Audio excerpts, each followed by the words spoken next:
puntahan natin yung mismong sitwasyon ni President Duterte kasi ang dami rin nagkakalat na impormasyon, and I suppose yung iba ron fake news or purely propaganda. Okay, ano ba talaga yung sitwasyon ni President Duterte dyan sa under the custody of the ICC? Kasi ang claim ng kanyang kampo, yung continued detention daw niya is inhumane. Okay? Can you talk about that?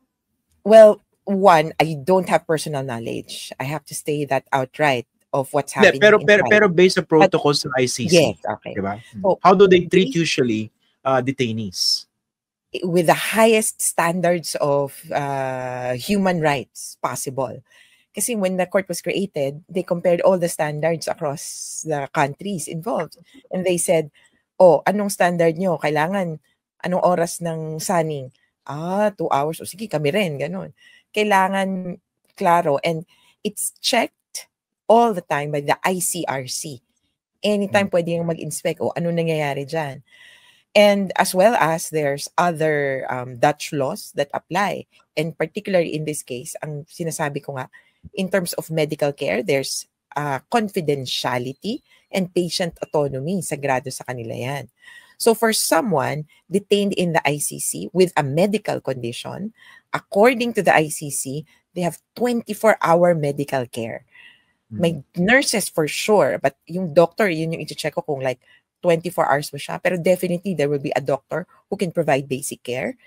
Kung hindi kakayanin, so ang feeling ng iba kasi, parang sa Pilipinas din na, naku, kailangan ipaabot sa judge para kumuha ng medical order. Hirap kami lagi dyan. Bawat kibot, basta aalis ng detention facility, may order. Sa ICC, wala nga eh. Pag according to discretion, kailangan dali ng ospital to or kailangan ng diagnostics. They can bring him to the hospital, which is about 5 minutes away. They can even, sige, hindi kayang i-transport yung detainee. They can summon the doctor to the house. The Dutch have a system called Universal Healthcare. Of course, para sa atin, PhilHealth ba yan? Ganyan. Sa atin may asterisk yun. Sa atin may asterisk. Level up. Talagang may binabayaran kang konti, yes, pero grabe yung tipid mo. Tapos, pag tinignan ka ng doktor, hindi ka nila titingnan na, ito po ang kailangan gawin. Afford nyo po ba? Hindi. Ito, I will give you the medicine. Bigay sa kanila lahat ng maintenance for 3 months or 4 months, 6 months. May stock ka ng ganun. So, ang term nila is, may equivalency of care. Okay. Kung anong dapat binigay sa nasa labas, sa Dutch citizen, yun din yung ibibigay sa taong nasa loob. Okay. Kaya medyo kampante ako kasi may kilala akong nagkaroon ng medical problem, manghang-mangha ako sa kwento niya. Ang tagal niyang nasa ICU, eventually gumaling naman siya, pero hindi siya, kumbaga, na bankrupt, hindi naubos, hindi siya, kumbaga, nakawawa. Thankfully, okay siya ngayon. Just recovering from some of the bills. Pero kung sa atin yun, wala na. Naubos na lahat ng ipon yan. At nagpupumahog ngayon. Isang bagay din na gusto ko pag-usapan natin, Attorney Chrissy. Paano ba ma-address or at least minimize yung pagpapakalat ng fake information about his situation? Correct me if I'm wrong, no? Pero sabi mo confidential lang medical records, tama ba? Yes, dapat sa pasyente and doktor. Okay. Pero yung mga kaanak ba ng pasyente, for instance, yung detainee, si Digong, pwede ba silang magsabi publicly ng medical condition ni Digong? I would say technically no. Although, Filipino kasi sila eh. Under the law, yung confidentiality, ang beholden dyan, yung health professional. And the patient. Si doctor, and the patient, yes. Pero of course, the patient is supreme. Parang sabi niya, gusto ko ipag-alam sa lahat na ganitong sitwasyon ko. Okay yun, go. Pero if the information comes from a health professional involved in the care of a patient, medyo delikado. And this is where Harry Roque steps in with his allegation that he got his information from a quote-unquote insider. So the information na, sabi niya kasi, hindi naman daw nahimatay. Kundi nadapa lang. So sabi niya from an insider. I don't know if this is the same informant as Sara Duterte. Pero that's concerning if you have an insider leaking information about patients and or detainees. Eh yung kwento naman from Vice President Sara Duterte, di ba, found unconscious daw? Tama ba? Oo, yun naman based on credible sources, pero ang hirap ding i-appreciate kasi even the lawyer, Nicholas Kaufman, has said that it was reported by Duterte to him na nahulog siya. Medyo consistent, pero yung unconscious, hindi pa na, kumbaga, na corroborate. Pero for us, that's concerning. Kasi, naku, bakit nga ba hindi sinabihan? Pero yung pwedeng explanation is, baka hindi naman ganun ka-serious. Kasi Okay. if a patient recovers immediately, siya yung may makapagpasya, di ba, sa buhay niya. At sasabihin niya, ay, okay na pala ako, wag niyo nang paabutan yung kaanak ko. Pwedeng ganun. Kaya hindi na kailangan ng tinatawag na medical proxy or next of kin na magde-decide for the patient. Okay. Kasi ang inisip ko rito, malaki yung political aspect and ramifications itong kanyang pagkakadetine dyan, no? So, paano kung naging reckless yung pagpapakalat ng impormasyon galing sa kaanak, for instance, from the Vice President? Pwedeng magalit yung mga tao, di ba? Pwedeng gamitin yung isang impormasyon na pwedeng medyo totoo, pero medyo kasinungalingan din. And pwede sila mag-trigger ng, let's say, galit ng tao, di ba? Di ba? Magalit yung tao because of that. Oh.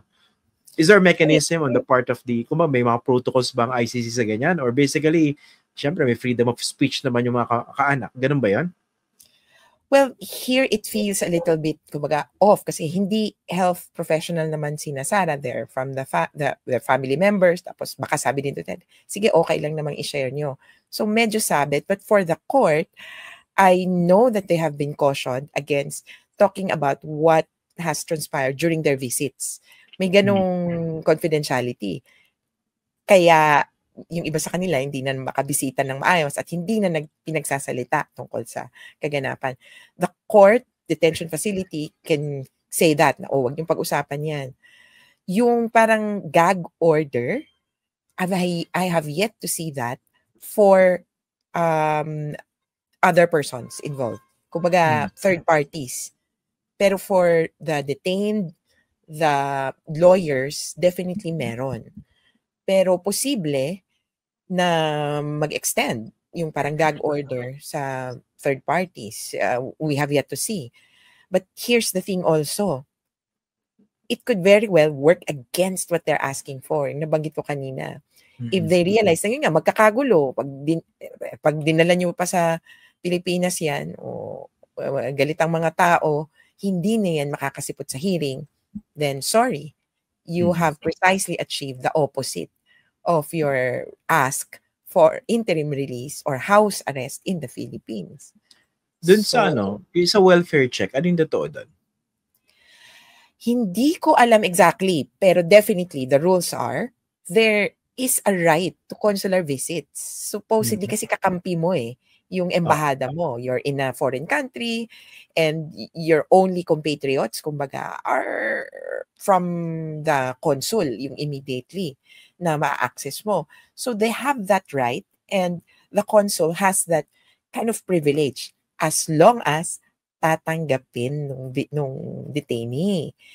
So if ever there was a welfare check, it would have been approved by Duterte. Siya nagsabi na, okay, sige, tanggapin yan. And, unahan ko na, kahapon mo ba guesto or nung isang araw, si Senator Trillanes? Kagabi. So, sinasabi nila, bumisita ba? Tiningnan ko yung post at yung, kumbaga, claim, yung caption. Hindi naman niya sinabing pumasok siya at hindi niya sinabing siya yung pinadalan. Pero nakita ko yung mga post na yan. Sabi ko, parang fake news to, no? Paano mag-welfare check si Trillanes? Diyos ko, hindi ang tatanggapin. Feeling ko first name pa lang, may bibisita po sa inyong Antonio. Kaya, yung kay Polong yun dun ko nakita na parang dun dinidikit. I would caution Congressman, no? Congressman Polong against, kumbaga, jumping to conclusions. Kasi, mali, tapos kumbaga may iba pang other statements na mali. Yung the boy who cried wolf, baka mamaya kung ano-ano mga sinasabi nyo, tapos later on, wala nang maniwala kapag totoo na yung nangyayari. Kasi laging na-fact check, laging mali-mali, kahit pa lang dun sa protocol eh.